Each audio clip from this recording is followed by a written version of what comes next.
सनातनी धर्म में सबसे ज़्यादा महत्व हमनी के महाभारत और रामायण काल के देनी जा। काहे कि कोई भी सनातनी पुरुष या सनातनी धर्म के जे भी मानेला ऐसन केहू ना होई कि जे रामायण और महाभारत के नइखे जानत। और आज हम ओकरे बात करे जातनी कि रामायण के त रचयिता भगवान श्री राम सब केहू जानता, बाकी महाभारत के रचयिता के रहे ई रौरा सभे के हम बतावे जातनी। बिना गर्भ से माता के बिना गर्भ के जन्म से ऊ बच्चा के जन्म भइल जौन महाभारत रच देलस। ई बात सोच के सबके मन में ई प्रश्न उठत हुई ता आई जा हम रौरा सभे के बतावे जातनी। देखी जा, जब महाभारत काल प्रारंभ भइल यानी महाभारत के युद्ध प्रारंभ भइल तो ऊ महाभारत में 3 गो योद्धा ऐसन रहन जा कि जौना के चलते ई महाभारत युद्ध प्रारंभ भइल। पहिल का भीष्म पितामह, दूसर का द्रोणाचार्य और तीसर का कल बल छल तीनों से परिपूर्ण शकुनी। ई तीनों के रचला से महाभारत रचाई। काहे कि भीष्म पितामह हम जहाँ तक जाना तनी कि अगर प्रण ना लेते तब हो सकता कि समय के हिसाब से प्रथम राजा के अधिकार भीष्म पितामह के रहे। काहे कि महाराज संतनु के एकमात्र वारिस हमनी के भीष्म पितामह जी रहन। दूसर का, अगर महाभारत काल में शकुनी ना रही तभी महाभारत में कल बल छल ना हो कि जौना के चलते भगवान श्री कृष्ण के ई महाभारत ना रचे के पड़ी। काहे कि सब जतना कान भरले रहे धृतराष्ट्र के और दुर्योधन के, ऊ सिर्फ एकमात्र शकुनी रहे जौना के चलते ऊ अपन बदला लेवे खातिर दोनों कुल के नाश करे खातिर ऊ आई रहे हस्तिनापुर में। और तीसरका के बारे में हम रउरा सभे के बतावे जातनी। ऊ रहन महान शूरवीर ब्राह्मण के शिरोधार्य द्रोणाचार्य जी, जौन भगवान परशुराम जी के शिष्य रहन। और अब रउरा सभे के हम बतावे जातनी कि बिना गर्भ के जन्मल बच्चा उमे के रहे। ता रउरा सभे के कहानी के द्वारा ही हम बता देतनी। कहानी ऐसे बा कि एक बार भरद्वाज ऋषि गंगा स्नान करे खातिर गईले और गंगा स्नान खातिर जब गंगा घाट पर पहुँचले तो गंगा घाट पर उनका मन में आयल कि काहे ना यही गंगा जी के घाट पर बैठ के हम कोनो विशेष महान यज्ञ करी। जौना के चलते ऊ यज्ञ कुंड बना के और उजा यज्ञ प्रारंभ कर देने।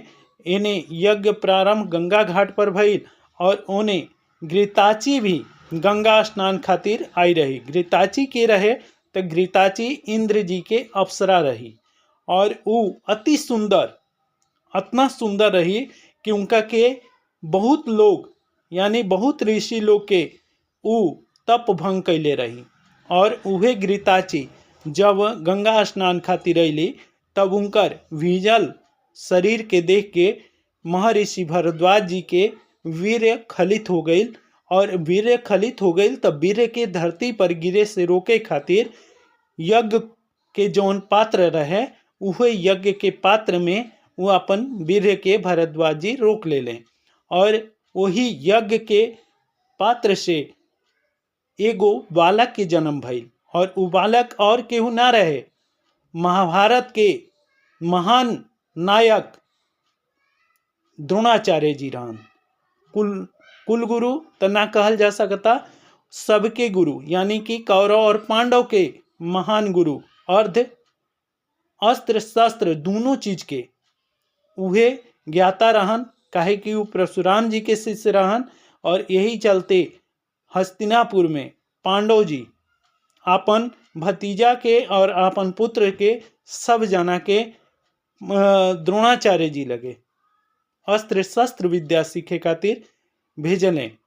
काहे कि उहे ओ घड़ी के पर्याप्त गुरु रहन और उनका से बड़ योद्धा ब्राह्मण कुल में केहू भी ना रहे और वो धर्म शास्त्र के भी ज्ञाता रहन और उनका लेखा अस्त्र शस्त्र विद्या सिर्फ एगो धनुर्विद्या सिर्फ एगो भीष्म पितामह के ही पता रहे और भीष्म पितामह और द्रोणाचार्य दोनों एक ही गुरु के यानी भगवान परशुराम जी के ही शिष्य रहन जा। ये चलते भीष्म पितामह वो घड़ी के नजाकत के वो घड़ी के समय के ध्यान में रखते हुए अस्त्र शस्त्र विद्या सीखे खातिर द्रोणाचार्य लगे भेजले और द्रोणाचार्य यहाँ जना के अस्त्र शस्त्र के विद्या सिखौले जना में अर्जुन महान शिष्य बनले द्रोणाचार्य के। और ये बात के सब केहू जानत रहे कि महान धनुर्धर अर्जुन लेखा केहू भी वो घड़ी के वीर ना रहे।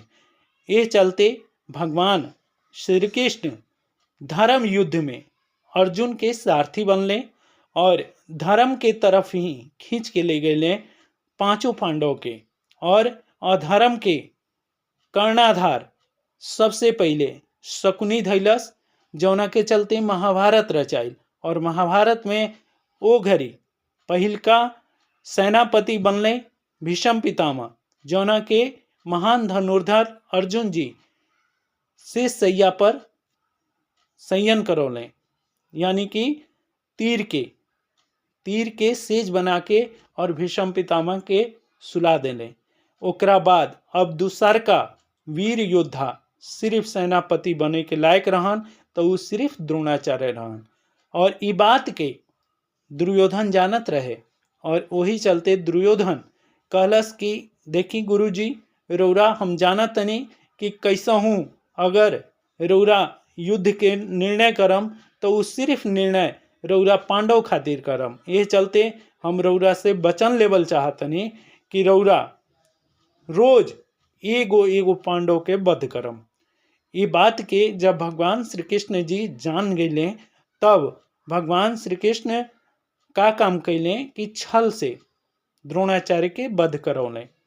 काहे कि जब तक अस्त्र शस्त्र द्रोणाचार्य के हाथ में रही तब तक क्यों योद्धा ऐसा ना रहन जा कि जौन द्रोणाचार्य के पराजित कर सकत रहन जा। यही चलते द्रोणाचार्य के अश्वत्थामा के मौत के खबर यानी कि वो युद्ध भूमि में जब सुनावल जाइत तबे वो अपन अस्त्र शस्त्र के रखते।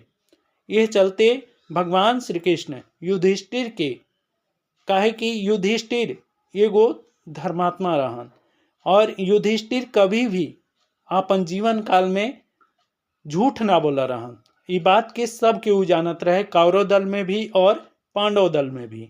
यही चलते युधिष्ठिर के ही भगवान श्री कृष्ण आगे करके कहने कि रौरा एगो झूठ बोले के परी द्रोणाचार्य के रथ के सामने जाके कि अश्वत्थामा नाम के हाथी भी रहे और अश्वत्थामा नाम के द्रोणाचार्य के पुत्र भी रहन जौना के चलते ओइजा द्रोणाचार्य जी के सामने रौरा जाके बोले के परी कि अश्वत्थामा नरो कुंजो हत्वा यानी कि अश्वत्थामा नाम के या तो नर मरल बा या फिर हाथी बाकी अश्वत्थामा नरो पहले बोले कुंजो हत्वा।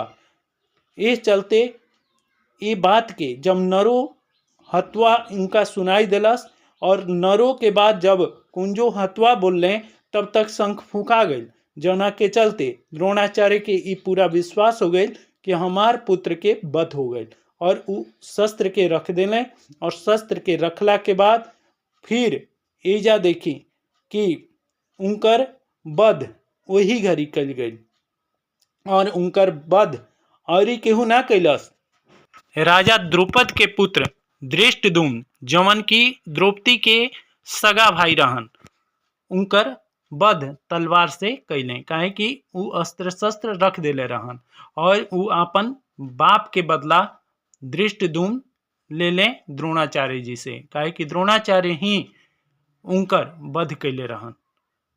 यही चलते हम रउरा सभी के महान रचयिता द्रोणाचार्य के ई कहानी सुनौनी हा। बिना गर्भ के उनकर जन्म भई रहे द्रोण नामक पात्र से। द्रोण नामक पात्र यज्ञ के जौन पात्र होला ओकरा के कहाला और यही चलते रउरा सभी के ई बात हम कहनी हा, इस शास्त्र के द्वारा निहित बा। हर हर महादेव, जय शिव गुरु, जय गणपति भगवान।